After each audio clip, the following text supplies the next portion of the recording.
You've probably tried more food rules, more willpower, and one more plan that you hoped would finally work. And maybe some of it helped for a while. But peace with food was never actually about finding the right rules. It's about 4 things. And once you can see them clearly, you will understand why nothing else has fully stuck. So today we're going to talk about what actually helps to find peace with food. Welcome to Binge Eating Breakthrough, the podcast to help you stop feeling out of control around food and build trust with your body. If you've tried everything but still feel stuck, you're not alone. I've been there too. I'm Jane Pilger, and I'm here to help you see binge eating in a new way so you can finally break free. Each week, you'll get the tools and insights to create peace with food and your body. Your breakthrough starts now. Hello, trusted listener. I consider you a trusted listener because I trust that you're here because you're genuinely looking for something different, not just another quick fix. And I trust that you've already put in more effort than most people ever will, even if it hasn't felt like progress yet. So today, I'm going to start with what my own struggle with food actually looked like, because you just might recognize yourself in some of it. For years, I collected information, books, podcasts, programs, and more books. I could have told you the theory behind almost every approach to food out there. The science of restriction, the psychology of emotional eating, all of it. And I was still binge eating. I tried tracking everything I ate for months at a time. I remember making my own spreadsheet way back before apps or any of these things even existed. It was kind of my first attempt at tracking all of my food. I tried cutting out entire food groups. I tried programs that promised structure and accountability, and I followed them exactly as written. And this wasn't just diets and books. 2 times I went through intensive outpatient therapy at an eating disorders treatment center, working with therapists and dietitians who understand and understood all of this way more than I could ever know on my own. And every time through all of these attempts, I would get this stretch of feeling like I had finally figured it out. Maybe it was a few weeks, sometimes a few months, where things felt genuinely different. And then I would end up right back in my old patterns. Maybe I was driving from place to place, buying just enough food at each stop that nobody would know just how much I was eating. Or I was standing in the pantry, eating anything I could find. Those were my 2 patterns, driving around or foraging through the pantry. And in that moment, there was only one question running through my mind. What else can I eat? And it was only afterward, in the aftermath, surrounded by all of the evidence, all of the wrappers, that I would wonder what had just happened. And what I didn't understand yet was that information, even solid clinical support, wasn't the missing piece on its own. I had plenty of both. I had the information. I had solid support. But what I was actually missing were 4 specific things, and none of them were about food at all. So when I started writing my book, The Binge Eating Breakthrough, this is what I built it around. Not another set of rules, not guidelines, not eat this, not that. 4 pillars that together are what actually get someone to that place of feeling peace with food. So I'm going to walk you through the 4 pillars today because I think a lot of you might be exactly where I was, informed, exhausted, and still feeling stuck. And I know that many of you aren't. There are many of you that listen to this podcast who don't feel stuck, who feel like you are making progress, who listen to this podcast as well as others to stay informed, to stay unstuck. So I don't want to just assume that just because you're listening, you are stuck. There's all kinds of people listening to this podcast. But I want you to ask this question before I go into the 4 pillars. Ask yourself this question. If you stripped away every diet and every food rule or set of rules that you've ever tried, what would you say you actually need to find peace with food? Okay, I'm going to ask you this question again.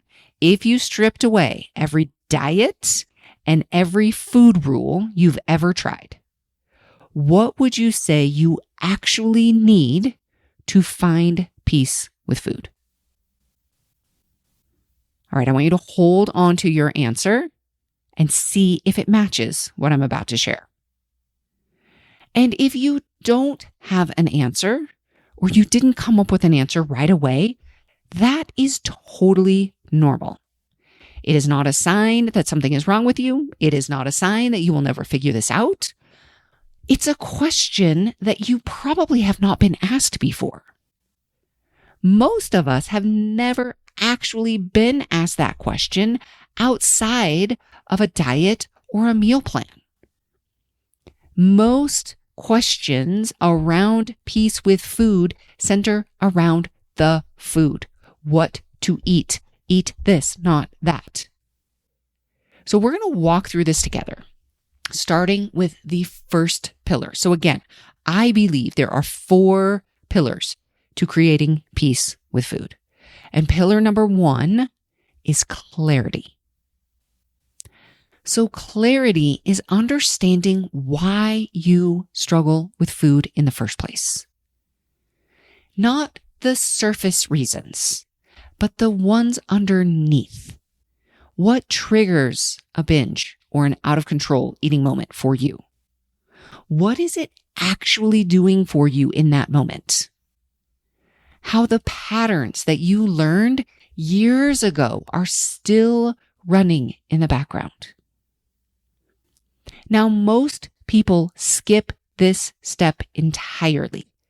And I truly think it is the important first step. Most people go straight to trying to control their behavior without ever understanding it. This is 100% what I was doing. It's like trying to fix your car by just turning off the dashboard lights or just putting some duct tape right over them. Clarity is what lets you finally see that binge eating is a symptom. Feeling out of control is a symptom. It's that light on the dashboard. It is not a character flaw. It doesn't mean something is wrong with you. I was actually driving around this afternoon before recording this podcast, and a couple of my dashboard lights came on because it was so hot outside that my safety sensors and the camera stopped working. I was like, look at that. There's some dashboard lights. Something is going on here. Just like I talk about. So for me, if we're looking at this pillar of clarity, clarity started when I began looking back at my own patterns instead of judging myself for having them. So as I did, I started to notice that I binged almost every single Monday. Sometimes in the morning, but almost always by the afternoon. And once I started asking why, I started getting curious. It made sense. So for me, weekends were high training time for me, packed and demanding. And by Monday, I was often exhausted. But I expected myself to keep going anyway, without any rest, and usually without eating enough food to actually support what I was doing. So my body was running on empty, and the binge was how it eventually got what it needed. It needed to stop. It needed to slow down. It needed extra calories. And that was the only way it actually happened. And so once I could see that pattern clearly, it opened up more clarity than years of trying to just white knuckle my way through Mondays ever had. Now that's just one example of clarity. Clarity shows up in so many other places as well. In your patterns over time, in your history, in what you learned about food and your body growing up, long before you ever called it a struggle. There isn't just one way into clarity, but clarity is the very first pillar. So pillar number 2 is connection. So connection is rebuilding trust with your body and what I call your anchored self, which is the grounded, wise part of you that exists underneath every part that is trying to protect you. This is where nervous system work lives. Learning what safety actually feels like in your body. Learning to notice an urge to eat before you're already in it. For so long, I was completely disconnected from my body. When I would binge, there was no awareness at all.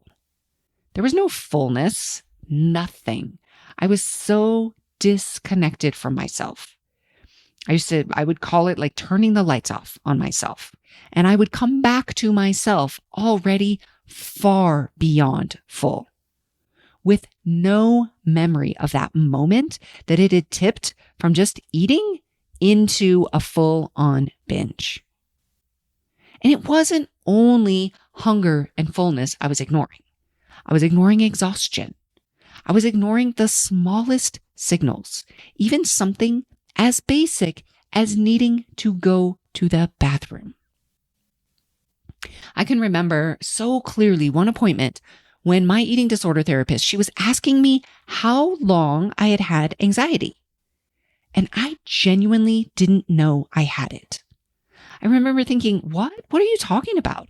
I don't have anxiety. And as she explained what anxiety was and what it felt like in my body, I started to recognize it. And for years, or I would say my whole life, I hadn't even realized that was what was happening inside of me.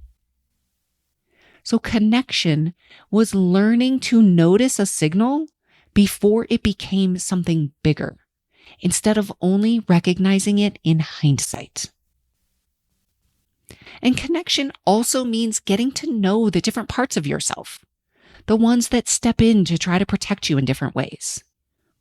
I've talked more about parts in other podcast episodes, and it's worth going back to check them out if you're not familiar with this concept. But the short version is this: getting curious about which part shows up and when, instead of fighting it, is connection too. And none of this happened instantly. It took months of checking in, noticing a signal, noticing a part without rushing to fix or override either one. And slowly, my nervous system started to trust it was safe to slow down long enough to notice in the first place. That is connection. It's what starts to close the gap between you and your body. Pillar number 2, connection. So pillar number 1 was clarity. Pillar number 2 is connection. Pillar number 3, compassion. Compassion is releasing the all or nothing thinking that keeps so many people stuck in a cycle of restriction and binging, of trying to control, feeling like you're in control or you're out of control. It's shifting from self-judgment to self-kindness, especially after a setback or a hard or challenging moment with food. Here's what I know for sure. You cannot punish yourself into peace with food. I tried for years. Every binge became another piece of evidence that I was failing, which only fed the next one. I remember sitting in my car after a binge, saying things to myself that I would never say to a friend. Words like, "You're weak. You are out of control. What is wrong with you? You will never figure this out. You know better. Why can't you do better?" Now, that voice kind of in some ways felt like accountability at the time. It was not. It was cruelty wearing accountability's clothes, and it never once stopped me from doing it again. But compassion is different. Compassion breaks that loop. And it's not because it lets you off the hook, but because shame and judgment were never actually motivating you to change.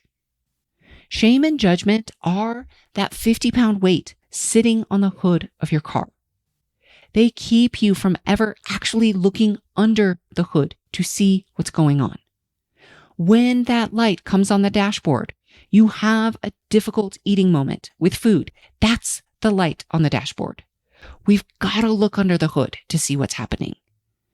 But shame and judgment prevent us from doing that. And it's only when you can develop compassion for yourself that you get the clarity to see yourself differently, to look under the hood, and to start to find solutions that you could never see through the lens of shame and judgment. So that's pillar number 3, compassion. Pillar number 1, clarity.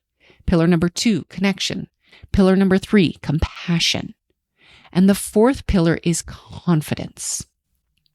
And confidence is what it feels like on the other side, or even as you're just getting closer to the other side. It's trusting yourself around all foods without guilt or fear.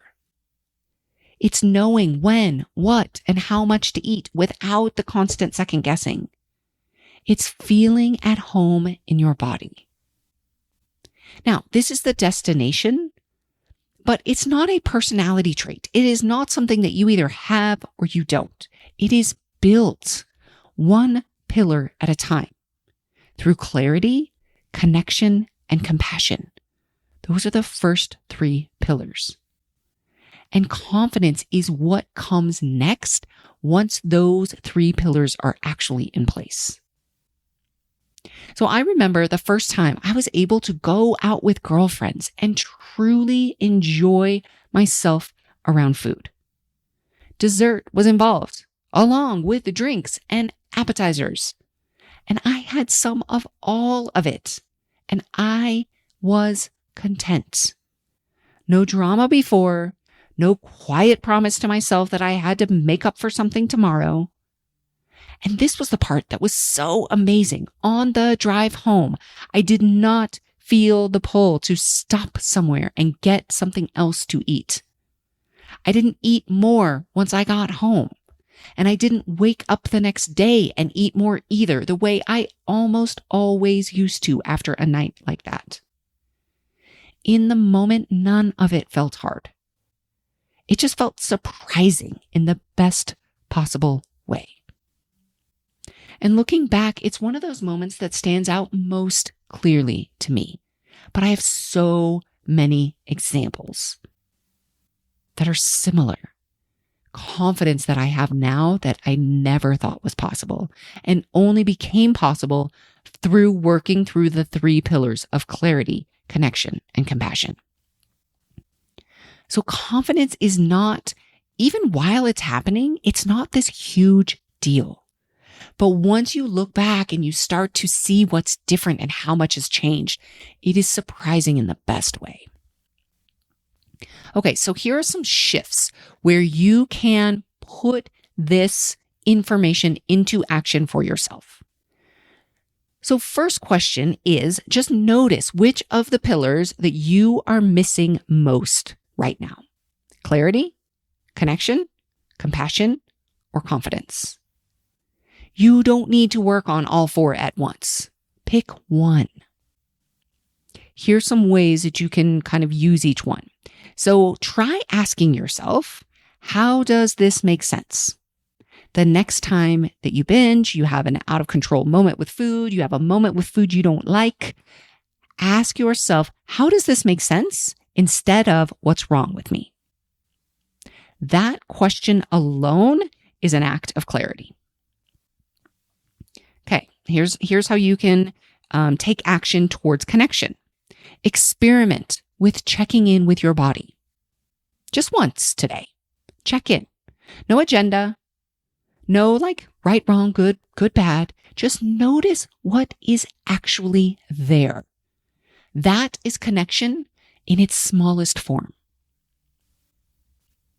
Here's a place you can practice compassion. Notice the voice that shows up after you have an unwanted moment with food. And ask, does this sound like judgment or like a trusted friend? This is where compassion starts. And here's something you can do if you want to work on confidence. Try asking yourself what you would do differently if you already trusted yourself around food. Sometimes confidence starts with imagining it before you feel it. So here's what I want you to know. If you take nothing else from today, I want you to know that peace with food was never about finding the right rules or the right foods, the right plan, the right method of eating. Those things will come naturally when you have clarity, connection, compassion, and confidence in place. They are built in that order. It took me years to see these 4 things clearly and even longer to actually build them. And I'm not telling you that it took me years so that you rush through it. I just want you to know that if this is taking you a while, it makes sense. Change takes time. You do not have to have this figured out today, but I want you to know what you are building towards. And if you're interested in learning more about these 4 pillars, I wrote about them much more in depth in my book. It's called The Binge Eating Breakthrough. And it goes into the stories, the actual steps I walked through with each one, more than I could ever fit into any episode. So you can find this book along with, there's a companion workbook and an audio version, which I read myself at janepilger.com/book. And if you are listening to this episode when it comes out live and you want to work through the book with support instead of on your own, I'm doing another round of the book experience. We're going to start on August 18th and enrollment is open right now. It is a 7-week online group program working through the book together. I have run several rounds of this before, and many people have come back to do it more than once. And what's amazing about it is whether you have read the book, whether you have been part of the book experience before, no matter what, you show up in a new place every time because you're not the same person you were the last time. You're not the same person you were even a week ago. So I invite you to come and join if you happen to be listening to this podcast when it airs live during this time for this round of the book experience. So I'll put the link to sign up in the show notes. And if you are listening to this episode after the book experience has already wrapped, you can get the book and companion workbook anytime at janepilger.com/book. Now, next week, I'm going to continue talking a little bit about kind of this idea, continuing the trend of reading. And it's something about, it's what keeps many of us stuck without even realizing it. So we're going to talk about the difference between reading about change and actually doing it. Because if you are anything like me, you might be a person who does a lot of reading, a lot of listening, but sometimes has a hard time with the actual implementation of the change. So we're going to look at that in much more detail next week. All right, that's what I have for you today. I'll see you next week. If you're listening to this episode live in August of 2026, check out the Binge Eating Breakthrough book experience in the show notes. And if you're listening later, that same link will take you to my book where you can dive deeper into everything we talked about today on the podcast and start creating your own breakthrough with food.